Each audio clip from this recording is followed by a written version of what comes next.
Alors du coup, c'est une histoire qui se déroule quand j'étais en Master 1. Donc en fin de Master 1, on avait des stages individuels. Et moi, avec deux camarades, deux copines de promo, notre stage était en Corse. Donc on est allé en Corse, sur le côté du Cap Corse, notamment de Saint-Florent pour faire nos stages.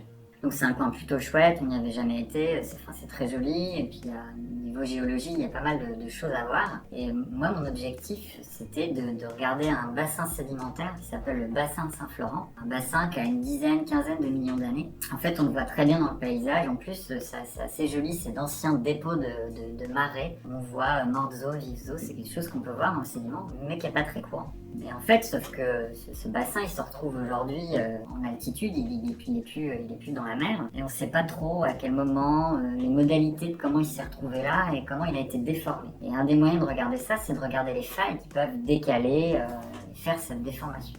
Et sur ces failles, ça se traduit par des plans de failles, des zones où ça glisse. Et on peut regarder dedans, dessus, s'il y a des indices du déplacement de la déformation. Donc on fait ça une bonne partie de ces 15 jours. Pour la Corse, c'est quand même pas mal de maquis, de petits chemins, donc c'est pas toujours évident de voir un joli affleurement ou faire ces observations. Donc on a un petit peu galéré ces 15 jours, en plus il n'a pas forcément fait tout le temps très beau. Et bref, le dernier jour, je dis à mes camarades, je dis bon bah moi je prends la voiture le matin, je veux bien y retourner une demi-journée pour faire encore quelques mesures. Donc je retourne sur un endroit qu'on avait repéré, que je voulais compléter, et puis et là, je lève la tête et je me rends compte que quelques kilomètres plus loin, en fait, il y a un autre affleurement qu'on n'avait pas vu. Je sais pas pourquoi on est passé à côté. Et je me dis, il faut absolument que j'aille voir. L'affleurement avait l'air grand. J'étais à me dire, mais on est trop bête d'être passé à côté. Enfin, ça fait 15 jours qu'on est là.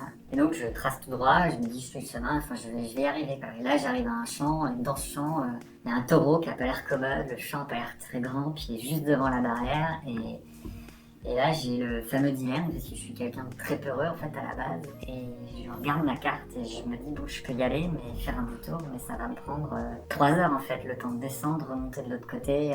Donc c'était soit je passe devant le taureau, soit je fais ce détour. Et en fait, j'ai fait le détour pour aller voir mon affleurement. Donc j'ai couru, je me suis dépêchée pour avoir le maximum de temps possible. Puisqu'en plus, après, il fallait qu'on reprenne le bateau.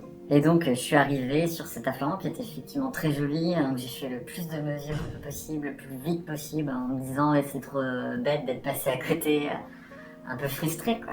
Donc, je rentre en courant. En plus, donc, je retourne à la voiture. Mes camarades, elles m'attendaient, en fait. On ne capte pas très bien dans ce coin-là de Corse, enfin, en tout cas à l'époque.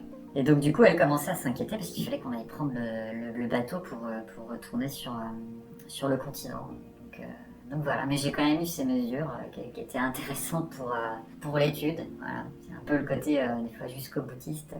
Ça apprend aussi à regarder peut-être les cartes ou les images satellites différemment, à mieux préparer la mission les fois d'après pour éviter ce genre de mésaventure, ce qui est quand même dommage.